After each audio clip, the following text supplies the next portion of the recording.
और अब बात उस दूसरे बिल की करेंगे, बड़े बिल के, जिस पर सत्ता पक्ष और विपक्ष के बीच बड़ी असहमति दिखाई दे रही है। बिल का नाम है शांति। इसका मकसद भारत के सिविल न्यूक्लियर सेक्टर में बड़े सुधार करने और सरकारी एकाधिकार को खत्म कर प्राइवेट प्लेयर की भागीदारी को बढ़ाना है।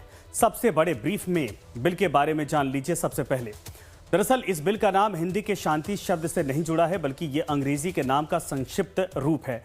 इसे इंग्लिश ग्रामर के हिसाब से एक्रोनिम कहा जाता है और बिल के नाम शांति का फुल फॉर्म है sustainable harnessing and advancement of nuclear energy for transforming India.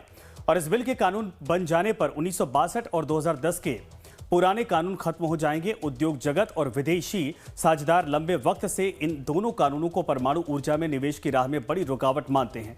नए कानून से सबसे बड़ा बदलाव यह होगा कि निजी भारतीय कंपनियों को परमाणु प्लांट बनाने और चलाने की मंजूरी मिल जाएगी और किसी भी दुर्घटना की जिम्मेदारी प्लांट चलाने वाली कंपनियों की होगी।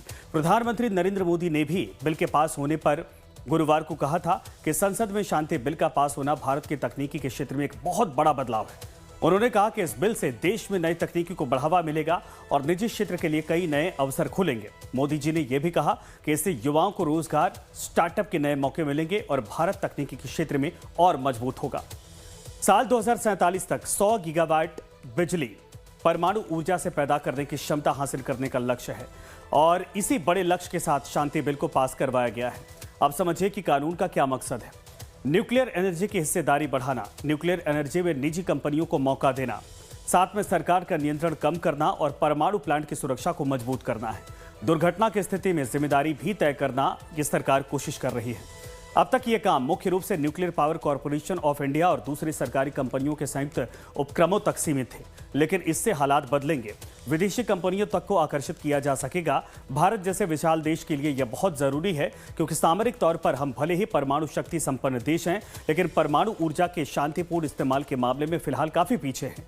आंकड़ों के मुताबिक भारत अपने ऊर्जा उत्पादन का महज 3.1% ही न्यूक्लियर एनर्जी से हासिल करता है और नए कानून से इस हालात में बड़ा परिवर्तन आने की उम्मीद है।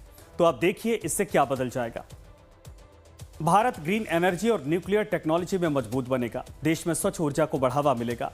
कोयला और पेट्रोलियम पर निर्भरता कम होगी। प्रदूषण घटेगा। क्लाइमेट चेंज से लड़ाई आसान होगी और भारत की बढ़ती बिजली आवश्यकताएं पूरी होंगी। भविष्य के लिए अस्थायी ऊर्जा के सोर्स भी तैयार होंगे। न्यूक्लियर सेक्टर में नई नौकरियों के अवसर भी पैदा होंगे। उद्योग, स्टार्टअप और इंफ्रास्ट्रक्चर का विकास इससे होगा।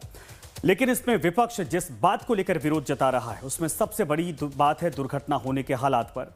विधेयक के तहत किसी भी परमाणु दुर्घटना की जिम्मेदारी प्लांट के संचालक पर ही होगी।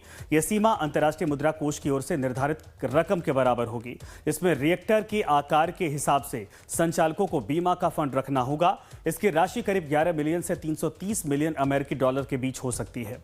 तय सीमा से ज्यादा दावों के लिए एक अलग परमाणु दायित्व कोष बनाया जाएगा। अगर नुकसान इस सीमा से भी ज्यादा हुआ तो सरकार आगे आएगी। संसद में बहस के दौरान कांग्रेस सांसद मनीष तिवारी ने यही मुद्दा उठाया। पूछा कि अगर कोई परमाणु दुर्घटना होती है तो हम विदेशी सप्लायर पर निर्भर हैं, ऐसे में क्या उसे जिम्मेदार नहीं होना चाहिए, जबकि नए कानून में सप्लायर को बाहर रखा गया है।